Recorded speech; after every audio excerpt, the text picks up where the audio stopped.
Hi guys, ഇന്ന് Sunday കേട്ടോ. അപ്പോൾ എൻ്റെ ക്ലിനിക്കിൽ നിൽക്കുന്ന ചേച്ചീൻ്റെ ബർത്ത്ഡേ ആണ്.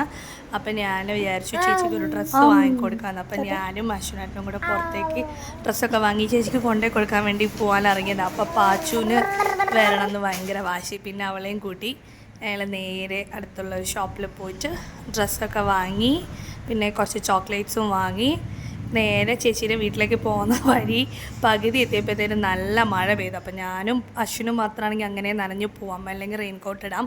പാച്ചും കൂടെ ഉള്ളതുകൊണ്ട് നമ്മൾ കയറി നിന്നു. അപ്പോൾ കറക്റ്റ് ഒരു ഓട്ടോ വന്നപ്പം അതിൽ കയറി ഞാനും പാച്ചും കൂടെ ഓട്ടോയിൽ പോയിട്ടോ. ഓട്ടോയിൽ കയറിയപ്പോൾ പാച്ചുവിന് മനസ്സിലാവുന്നില്ല പെട്ടെന്ന് എങ്ങനെയാണ് നമ്മൾ വണ്ടി മാറിയത്, പപ്പ എവിടെയെന്ന്. അപ്പോൾ നമ്മൾ ഇറങ്ങിയിട്ട് വെയിറ്റ് ചെയ്യാണ് അശ്വിനേട്ടൻ വരുന്നവരെ. ഹെൽമെറ്റ് ഉണ്ടോ? ഓ, ഹെൽമെറ്റ് വേണം. അശ്വിനേട്ടൻ വന്നു. ഇനി ചേച്ചിയുടെ വീട്ടിലോട്ട് പോവാണ് നമ്മൾ.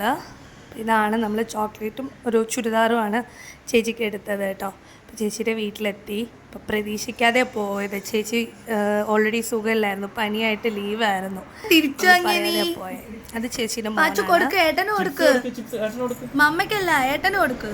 ഏട്ടനുണ്ട് കൊടുത്തിട്ടോ, പാവല്ല ഏട്ടൻ. ആ കൊടുത്തിട്ടോ. അങ്ങനെ തിരിച്ചാ കുറച്ച് നേരം അവിടെ ടൈമൊക്കെ സ്പെൻഡ് ചെയ്തിട്ട് നമ്മൾ തിരിച്ച് പോരാൻ ഇറങ്ങി. അപ്പം തിരിച്ച് മഴയുണ്ടായിരുന്നില്ല. അപ്പോൾ തിരിച്ച് സ്കൂട്ടിയിൽ തന്നെ അശ്വിനേട്ടൻ്റെ കൂടെ തന്നെയാണ് തിരിച്ച് പോരുന്നത് വീട്ടിലേക്ക് കേട്ടോ. അപ്പോൾ വീട്ടിലെത്തി. ഇതായിരുന്നു ഞങ്ങളുടെ ഒരു ഈവനിങ്. അപ്പോൾ ശരി, ബൈ ബൈ ബൈ.